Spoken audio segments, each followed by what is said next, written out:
भलिकी भली रंग बेरंगर फूलर बास्नारे महकुची राजधानीर एकाम्र पार्क।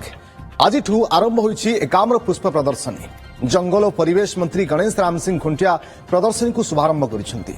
सुगंधभरा देशी और विदेशी फूलर संभार संगक विभिन्न थीम समस्त को आकर्षित करुछि।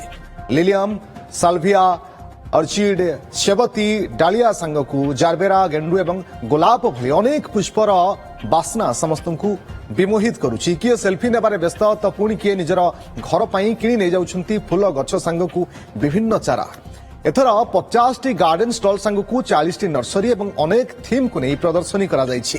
फूलरे ऑपरेशन सिंदूर, पुरी श्री जगन्नाथ मंदिर, ग्रीन सिटी भुवनेश्वर प्रतिछवि, एक पेड़ मां के नाम भली थीम भी अन्यतम आकर्षण साजिछि। चलित वर्ष 37 वर्ष रे पदार्पण करिथिबा ए प्रदर्शनी आसंता 11 तारिख पर्यंत चलिबो। फूल स्नेहर बंधन, भल पाइबार बंधन एवं आवेग आकांक्षा रही गोटे परिवेश एभलिया सृष्टिर गोटे छोट उपादान आम पाखे आज सुंदर भावरे सजा है।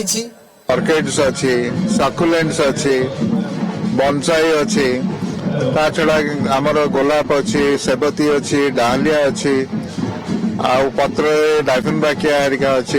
एठी प्राकृतिक परिवेश रे एई सब जिनस भितर केते भल लागुचे, मनटा केते हल्का हो जाउचे।